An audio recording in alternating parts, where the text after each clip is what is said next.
magandang umaga ho sa inyo. Magandang umaga. Happy Easter po. Magandang umaga po sa mga tagapakinig. Hindi ka yata nagbakasyon, Sek.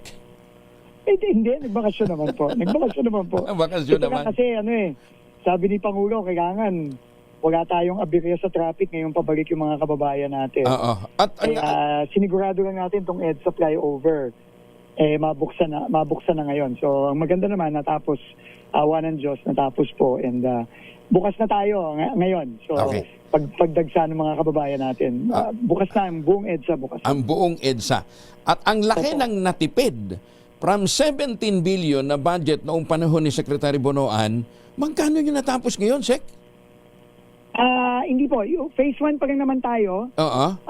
Yung phase 1 po natin, mga 1.25 billion. Oo. Pero yung buong EDSA, hindi tayo aabot ng 6 billion. So, halos Wow! 1/3 lang nung original na budget. Kasi nga, na umaalaga mo, ang ikaw, di ba, nung yung unang plano, talagang maraming babakbakin dito sa EDSA para maayos. Oo. Tapos aabutin ng 2.5 years. Yes. Sabi ni Pangulo, hindi pwedeng maabirya yung mga kababayan natin dito sa Metro Manila ng ganong katagal. Oo. So sabi niya, maghanap kayo ng mas mabuting paraan, mas mabilis, and mas mura. So ito na po, nakita natin na halos tapos na po tayo. Yung pong daanan ng mga sasakyan, tapos na.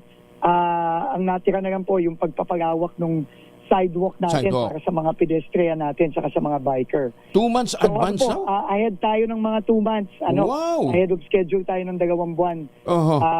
Ang hilo. So, Okay. and yun nga yung budget, mas ang laki talaga ng natipid natin dito. Check, ang inaalala ko lang, di ba? Dito, ang laki na natipid natin, ano ha? Yung mga future projects o mga ongoing projects natin, nagtaas na ho ang cost ng simento. Oo. 30 pesos yata per bag ang itataas, ano ha? Opo. Hindi ho ba maapektuhan ito ang ano? Hindi ba na Siyempre may maapektuhan? epekto. May epekto Oo. talaga. Wala tayong magagawa. Hindi naman natin kagagawan itong tsaka wala tayong control sa nangyayari sa Middle East. Mm-mm. So, handa naman tayo, no? So, magtataas talaga ang cost nito. Pero tingin ko naman, dahil nga nababa na natin last year, Oo. yung pagtaas hindi na ganun kagrabe, no? So, pero handa naman tayo, no? Handa naman tayo diyan. Ang importante lang, walang delay, walang aberya, and Okay. lahat ng proyekto natin, katulad nung nakita natin dito sa EDSA na ahead of schedule tayo, pinipilit natin lahat ng projects natin nationwide.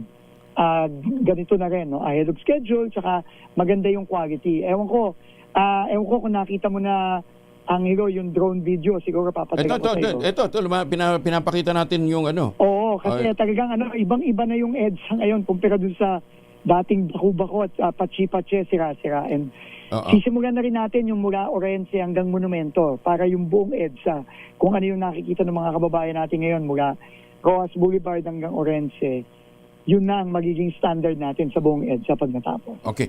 Balikan ko lang, Sek, yung presyo ha. Sorry ha, alam ko nag-i-inspection kayo at nag-iikot kayo ngayon dyan. Mababago din po ang dupa. Maglalabas kayo ng bagong dupa.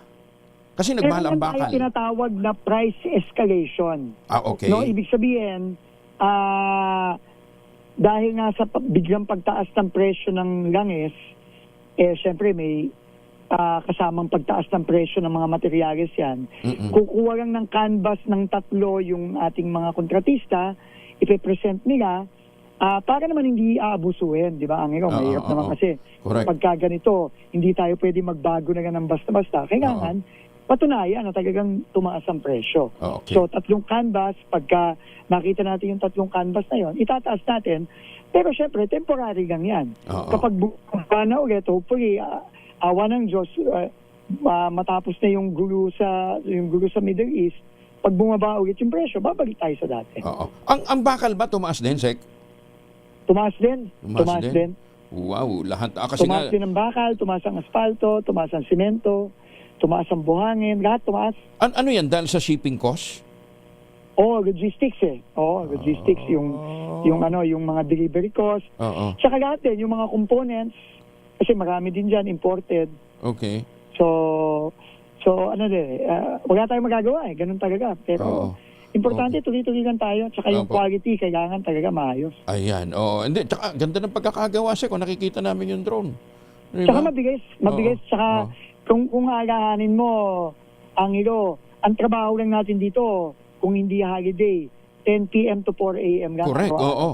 Eto, bilis oh. So, halos months hindi advance. naramdaman ng mga kababayan natin yung aberya. Oo. So, yun ang gusto talaga ni Pangulo, na walang aberya. Wow. Saka walang disruption sa traffic. Oo. Kasi kawawa naman yung mga kababayan natin. Alam mo naman, lalo na ngayon, ang taas ng presyo ng diesel saka ng gasolina. Correct. Kahit oo. anong delay, dagdag konsumo yan. So, Oo. ito, hopefully, bibilis ang daloy ng trapiko dahil maayos na, wala nang lubak-lubak. Hindi ka mukha dati, babagal ka kasi nga, lubak-lubak ang EDSA, sira-sira. Okay. Sek, ingat So, kayo ha. Makakatipid din tayo. Oo.